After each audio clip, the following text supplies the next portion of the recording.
Hello and good afternoon and welcome to the Retained Recruitment Show. My name is James. And my name is Joe Gregory. Thank you very much for joining us, everybody.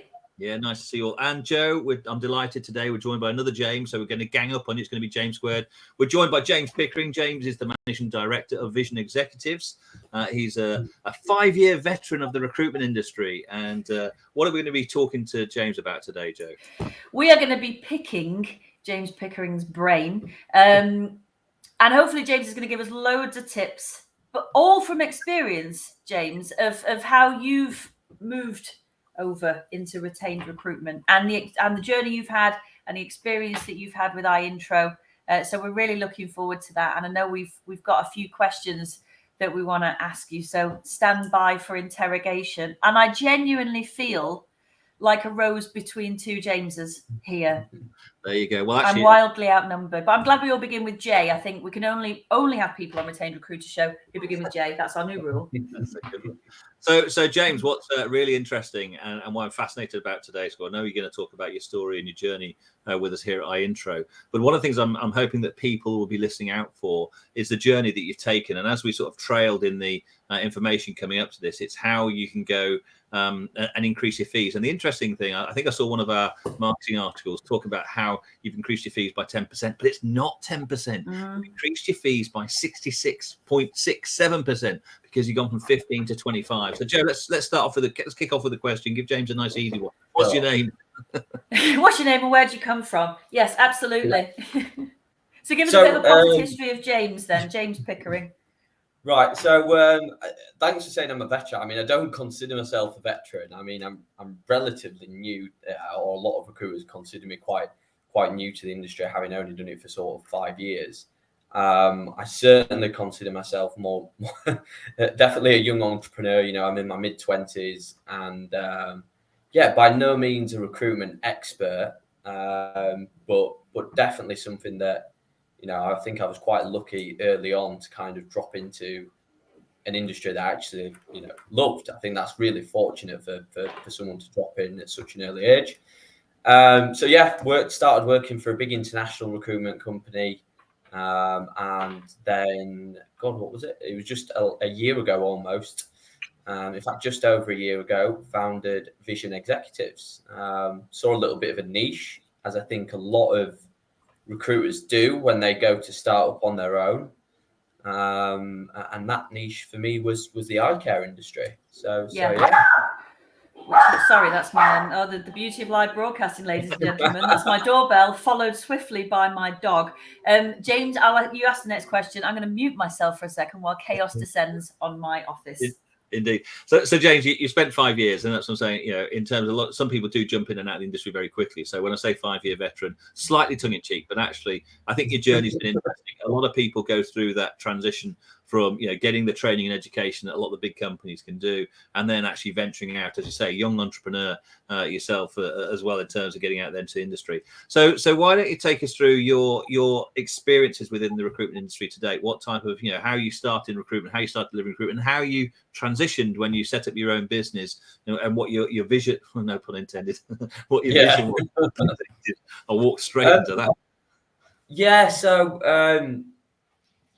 in terms of basically, so when I first founded Vision Executives, and well, I'll go a little bit further back. So I think as an industry, eye care, and obviously I've only ever worked in eye care, so it was the obvious choice. You know, I can't really comment on other industries that I don't really have experience recruiting in. But I think for myself, a lot of recruitment companies have this kind of standard business model where it will be, for example, a Corn Ferry and Michael Page. God, even the names are all similar, where they would have, you know, multiple recruiters in multiple different vertical markets, which is great. You know, it's obviously a very successful model. Companies have gone on to do very well with that model.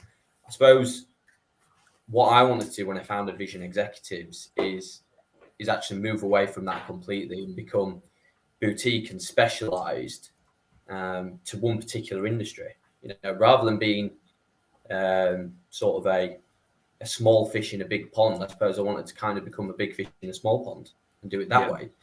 So that was kind of the reasoning behind founding vision executives is to really lead the eye care industry.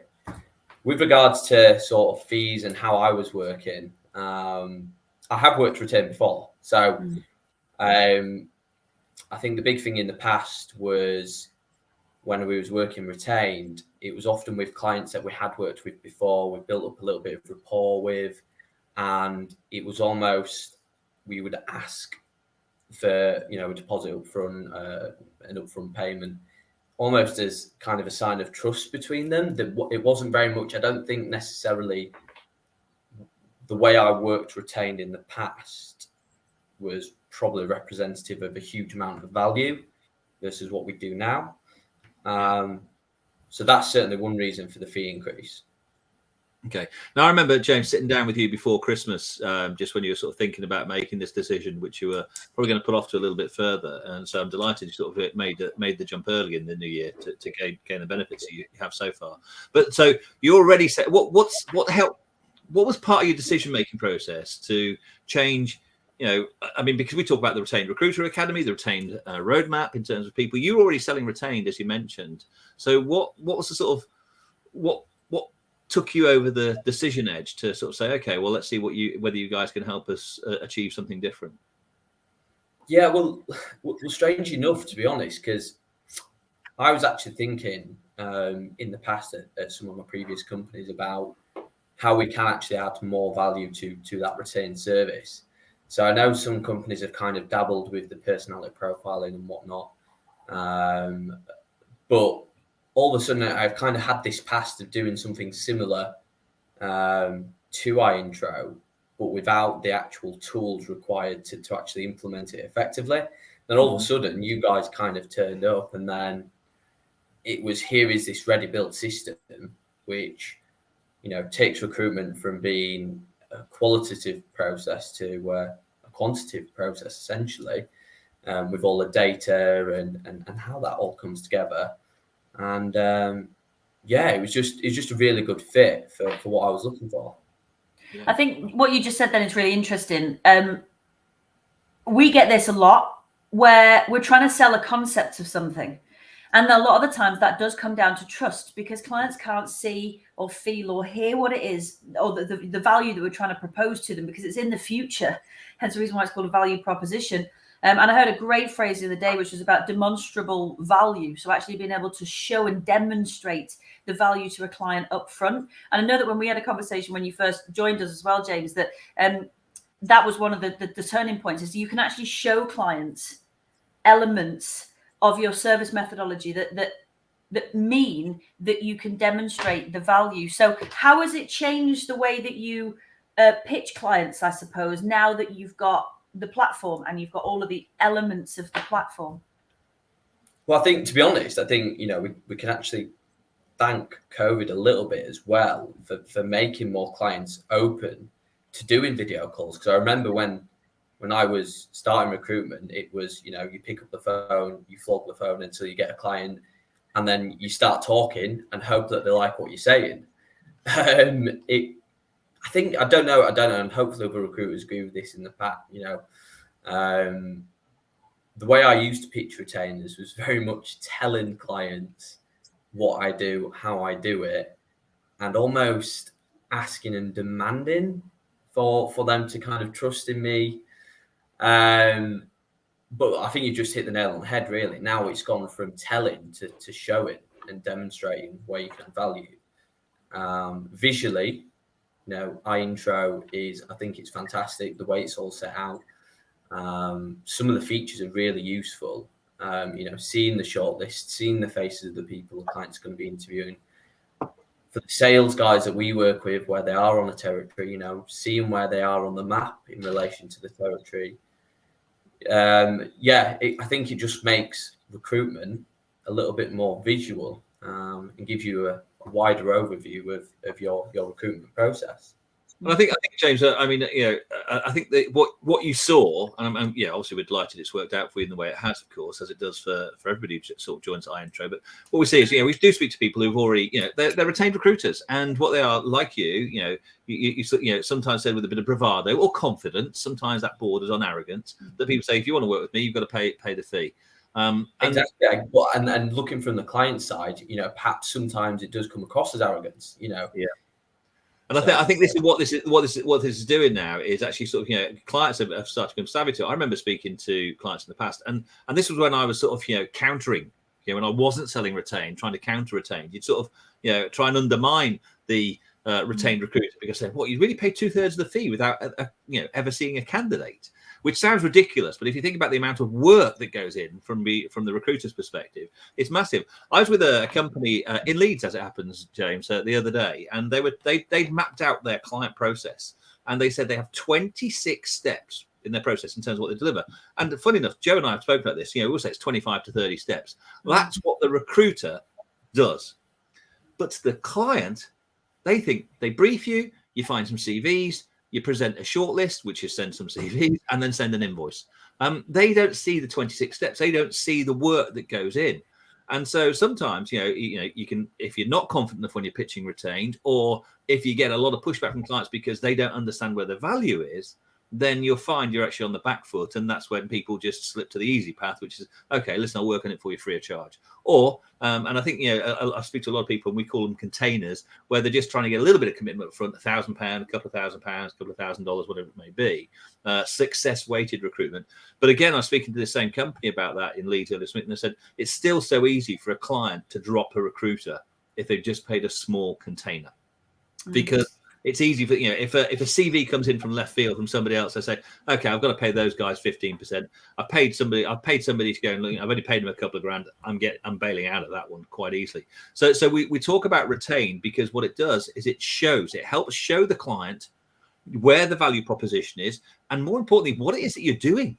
Yeah, the amount of those 26 steps you're actually visualizing. And what we say to this is we've productized the recruitment process with our intro. That's what we're really doing. We're helping employers actually see the value that recruiters deliver. And all we do is we help recruiters, James, like you, go from doing what you already do, but actually making it more visual. And for most people, they eat with their eyes. So therefore, it makes it easy for them when you actually can say, this is what I charge. This is why you need to retain me in 3 stages and take it on from there. Can I ask you a question, James? So well, yeah, again, I know through training we talk about, and it's one of the objectives a lot of people have, I want to increase my fees. And so it's great that you've gone from charging 15%, albeit on retainer, which is congratulations on that one. How did you feel taking that step? Was there a lump in your throat when you started thinking about asking for 25%? Perhaps, yeah. Maybe a little bit, but I think through the training that to be honest, Joe's done, there is definitely a mindset change in there. And I think just to talk about one particular experience, it kind of links to what you were saying before. Having been let down so many times, by clients, and not even with the clients having bad intentions. For example, there was one situation last year. I was working on a big role for a client. It was success only. And one day on the Monday, the hiring manager said, yes, we want to make this candidate an offer. And between the Monday and the Friday, a new HR director came in and the role was cut just like that. So even with the best intentions of the people you're working with, the clients, businesses change fast.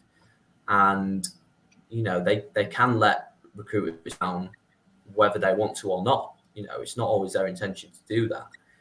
But that doesn't save the recruiter from having wasted days and days of work. You know what I mean? So being a small business, that was really time that we couldn't afford to lose. Time is money, and when there's only, when I started out, it was only me doing the recruitment. So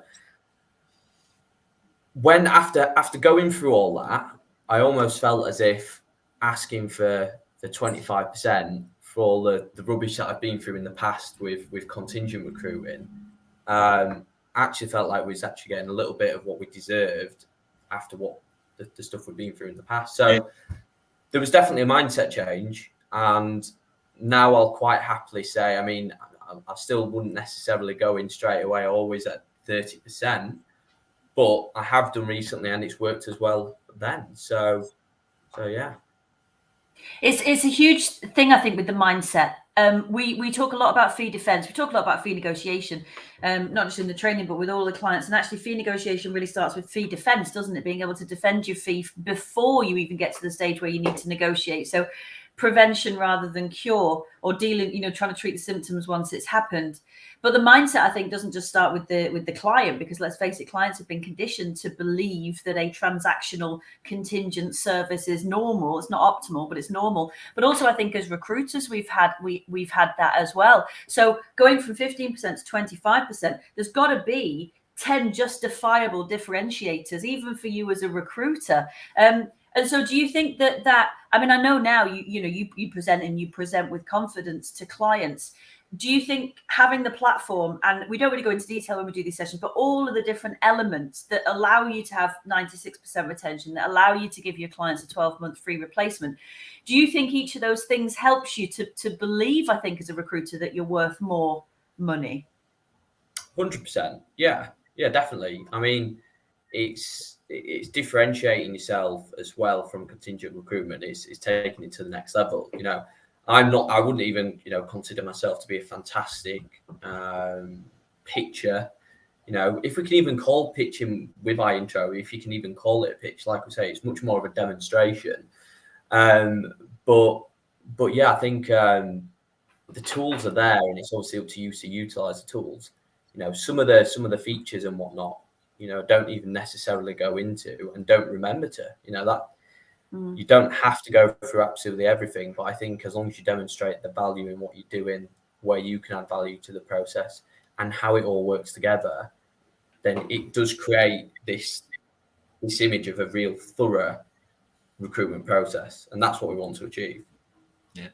Well, just whilst you mentioned that, James, when you mentioned the pitching, the demonstration, next week we're going to be talking about the 5 stages of conducting a meeting. So, 5 really key stages to help you through. I know you've been through them, James, so you'll understand them, and you'll probably, I could ask you to recite them, but I won't put you through a test. I was just going to do the same thing. How awkward would that have been, James? Sorry. No chance. So next week we're going to be going through the 5 stages to help you sort of put even with or without our intro, because obviously people listening in are all intro clients like you are, James, but we'll be giving people a structured process on how to control a meeting and get the results that you deserve and the results that you want. So do please tune in next week for that one. Before we go any further, we've had a question, and I love this question, because people start their own businesses or start their own recruitment desk for many reasons, mostly which is money oriented, and we know that this is now giving you a better return on investment. But Darren's question is brilliant. So the better fees aside, does James enjoy his day-to-day job more now? Is he more productive? And are you ultimately happier, James? Wow, what a question. Good question, Dan. Yeah, great question. I think the answer is definitely yes, because as a recruiter, I genuinely get pleasure from finding that perfect candidate, and not only finding the perfect candidate, but being able to justify why that candidate is the best candidate for the client. And I think that is one of the pleasures of the system. You can actually see as a recruiter the actual score from 1 to 100 or whatever it is of what a client is scoring a candidate. So when I'm coming back with sort of scores going like 80, 90 plus on a candidate, it's like, it's a well done for doing your job, so 100%. Yeah, that's a good point, Jay. I like that gratification that you get from seeing the client scoring. So we have something called a dynamic weighting index or suitability index to help clients score the candidates and to give them if you like, an aide memoir when they're actually reviewing. In the past, with most recruiters, they're just normally reviewing a CV, but with you, James, they're actually reviewing multiple levels or multiple layers of information to help them make a more informed hiring decision. So that's good. That's an interesting one. But great question, Darren. Thank you. Keep the questions coming in. There is one more in there, James, from Harry. That's a oh my goodness, that is such a good question. And we did a boot camp today, and we were literally just having this conversation about you hack this very rigid box that we think retainers fit in. So James, give us some examples of the retainers that you've won. Have they all been the same, or have you designed them to fit the needs of the client? Are they a bit more of a bespoke? 100% sort of design them around the client. Obviously, it's very difficult because each scenario, each client is very different in their own right. So, one size fits all is not going to work for everyone. For example, there's been an occasion recently where, although we are working exclusively with a client, they've had a candidate come into the process that they've wanted to evaluate. So we said to them, look, let us put them through the INTO process along with all the other candidates that we're doing. And if they get the position, we haven't sourced them, fair enough. We're not going to charge you the full completion fee, but what we'll do is we'll split the difference with you guys, and for that reason we'll take our part for assessing the candidate and doing all that. And it's a win-win all round. We get a little bit more money. The client gets a candidate is being put through the same process as everyone else. So yeah. I think that's a really good point, James. It's one of the things we sometimes talk about training. It doesn't always come up, but it reminds me of a situation in terms of, and it's all about control. And what when you're running a retainer, obviously bespoke and customized around what the client's needs are. But one of the questions you should always ask if you're selling a retainer is, what internal candidates do you have that you're considering for the opportunity or the position? Because they're the hidden ones that sometimes come out of left field. And as you said there, James, the best thing to say to client is, at the end of the day, you're looking for the best person to do the job. And if that's one of your internal candidates, you should give them the job, but let them earn. And let them know that if they don't get the job, because sometimes they don't want to give them the job, at least they've been assessed and evaluated against benchmarked against the market. So if they get the job, they know they've earned it. If they don't get the job, then at least they know they've been considered fairly. So it's a good way to put that same process. So great point you raised there, and thank you very much for the question, Harry. It's really good to have that question coming through there. So well done. Good stuff. And Darren's just mentioned he's interviewed loads of internal candidates as well, so he's agreeing with my point, which is great. I think the internal candidates and also direct candidates as well. I think one of the you mentioned it there about, it's not about just sending candidates, it's about the right candidate, James, who then gets the job and then who stays and enables the growth of that business or enables business goals, because you've put the right people in who go on to perform at a really high level. There's a lot of science and multiple layers of assessment that we put in place to ensure that happens. It's not a finger in the air, gut feeling, let's interview a CV style situation. Like, in contingent recruitment, that's about the level, I think, of the assessment that goes on. And it's being able to explain that to the client as well. I think that helps them to see that this isn't just a CV vending exercise. There's so much more that goes into it than that, and really brings out that consultative side, I think, as well. But no, brilliant question, Harry. It's a great question. But yeah, there's lots and lots of ways to present a retainer to a client.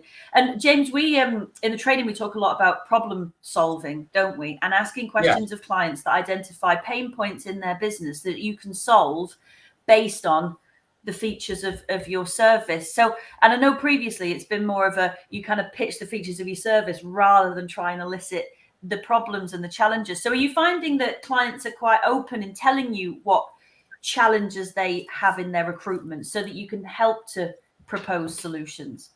Well, that was it. And that last scenario was exactly that. They came to us and said, we've got another candidate that we found. How can we work together to produce the outcome, or essentially find the right person for the job?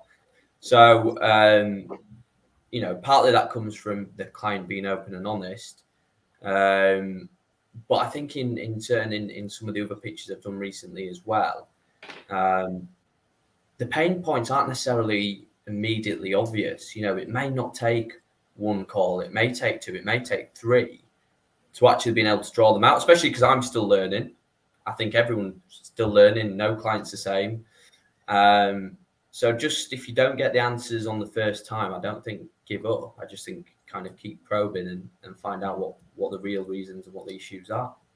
I think the point there that you make that comes from that, James, in terms of the way that the client treated you by having that conversation with you. It comes back to this, the mindset thing. And we also talk about the fact that, most employers don't see recruiters in that way. They see recruiters as the CV vending machine. And what you've done is you've elevated yourself into that position. And we talk about it being a management consultant who specializes in talent acquisition.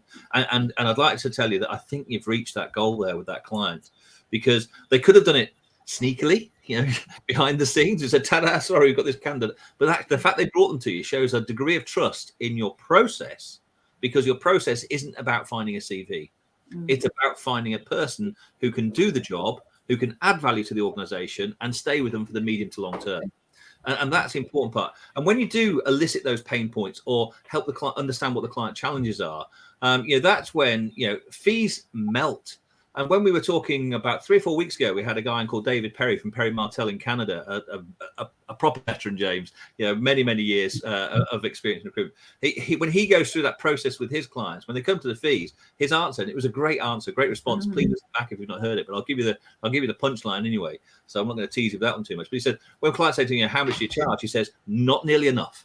Because based on what you just told me, the person, the rock star we're going to find for your organization is going to deliver huge this, and this, what you just said. So my fees are not nearly enough. And it sort of melts helps melt away the sort of stuffiness or the stiffness about the fee.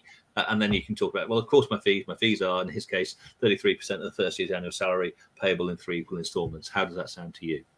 And it just comes across nice and easy in that way. So I'm glad you made that. And I'm delighted here, James, you've also been able to hit the 30% mark, which is like the holy grail for a lot of recruiters. We get lots of comments on LinkedIn from people saying, oh, you can't charge 30% fees now. And I always say to them, you're absolutely right, because if that's what you believe, you won't. Because that's what you think, definitely. And that's part of that mindset change. But also it's because all they're doing is they're peddling CVs. It's fastest finger first. Who can send that CV to the client as fast as they can, and that's the frustrating part. So it's great there. James, I think we had one final question, didn't we? Oh, sorry. That's the client now phoning up with 33%. I'm watching. Take my money, James. Yeah. Got rid of it. Don't worry. Sorry, James. Oh God. 35%. Just take a Yeah. live demo right now. Right now. I think we had one final question, and it's really important that we put this in. And we always like to try and leave our readers, listeners with some lasting tips. So you want a 25% retained fee within 4 weeks of graduating from the academy.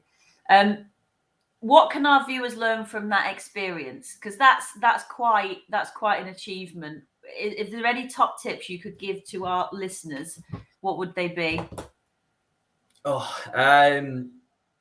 First of all, I didn't expect it necessarily that quick. So I was a little bit surprised myself. But I think it's just probably been open to learning new ideas and new ways of working. I think obviously being a young entrepreneur, if you're not open to learning, you're not open to looking at things in a new way, then you're probably going to struggle to grow your business. It's that.